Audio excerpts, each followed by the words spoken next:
దేవుని పరిశుద్ధ నామమునకు మహిమ కలుగునుగాక. ప్రియులారా, ప్రభునామన మీ అందరికీ వందనములు. ఎలా ఉన్నారండి?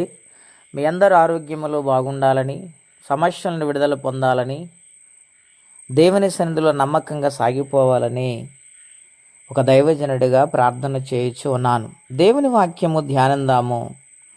మత్తయి సువార్త 6వ అధ్యాయము 24వ వచనము నుండి. ఎవడు ఇద్దరు యజమానులకు దాసుడుగా నుండనెరడు.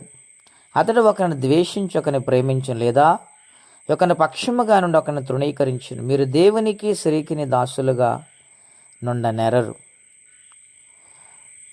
అందువలన నేను మీతో చెప్పినది ఏమనగా, ఏమి తిందుమో ఏమి త్రాగుదుమని మీ ప్రాణమును గూర్చి అయినను, ఏమి ధరించుకుందుమో అని మీ దేహమును గూర్చైనను చింతింపకుడి. ఆహారము కంటే ప్రాణమును, వస్త్రము కంటే దేహము గొప్పవి కాదా? ప్రియమైన దేవుని బిడ్డలారా, పరిశుద్ధాత్మ దేవుడి ఉదయకాల సమయంలో మనందరితో మాట్లాడుచు ఉన్నారు. ఆయన శరీరధారిగా ఉన్న దినాలలో అనేక మంది ప్రజలు ఆయన దగ్గరకు వచ్చినప్పుడు ఈ సంగతులు బోధిస్తూ ఉన్నాడు.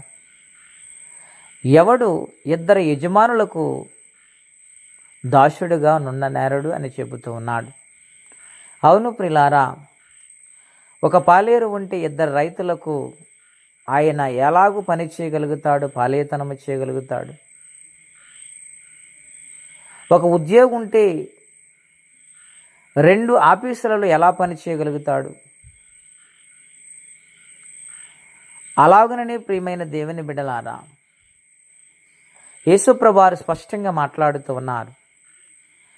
ఒక యజమానుడికే దాసుడుగా ఉండాలి.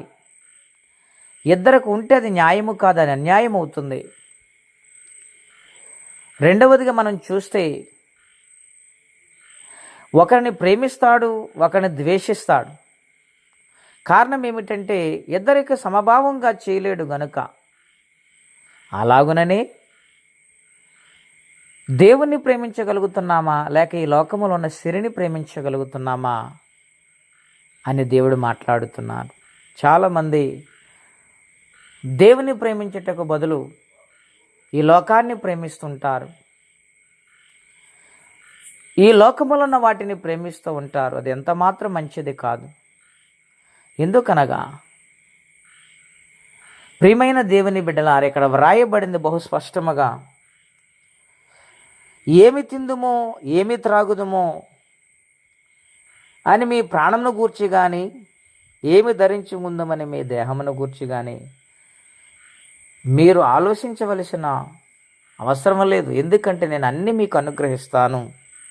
మీరు నన్ను ప్రేమించగలిగితే, మీరు నాకు లోబడి జీవిస్తే, నేను ఆశ్చర్యకరమైన రీతిలో మిమ్మల్ని పోషిస్తాను అని ఒక ఉపమానం ఆయన చెప్పుకుంటూ వచ్చారు.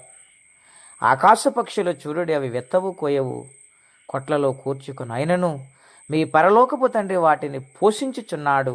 మీరు వారి కంటే బహుశ్రేష్ఠులు కారా? నీవు దేవుని సంపూర్ణంగా దేవుని మీద ఆధారపడి దేవుని కొరకు బ్రతికితే సమస్తమును చేయగల దేవుడై ఉన్నారు. యెహోవాకు అసాధ్యమైనది ఏదైనా ఉన్నదా? గనుక దేవుణ్ణి ప్రేమించే మనసు మనం కలిగి ఉండాలి. కానీ దేవునిని, లోకాన్ని ప్రేమించగలిగితే దేనికి చెందకుండా మిగిలిపోవలసి వస్తుంది. గనుక నిర్ణయం మన చేతులైన ఉంచారు. కాబట్టి సమస్తమును సృష్టించిన దేవుని యొక్క సన్నిధానములో ఆయనకు దాసులుగా ఉండిపోదాం. ఆయన కొరకు బ్రతుకుదాం. ఆయన రాజ్యాన్ని సంపాదించుకుందాం. అట్టి కృపా తీర్మానం పరిశుద్ధాత్మదేవుడు మనందరికీ దయచేయునుగాక. ప్రార్థనండి. అత్యంత కృప కలిగిన దేవా, మహోన్నతమైన మీ నామం కొరకై స్తోత్రం చెల్లిస్తూ ఉన్నాం. మీ మహాకృప దయను బట్టి ఈరోజు ప్రత్యేకంగా మాతో మాట్లాడుతూ వచ్చారు.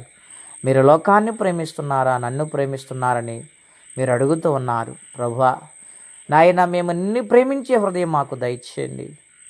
నీ వైపు చూసే హృదయాన్ని మాకు దయచేయండి.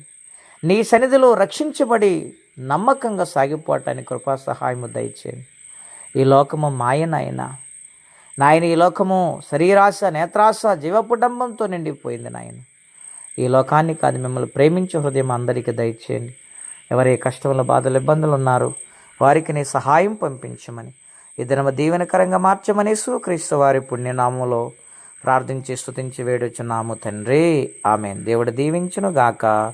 ఆమెన్.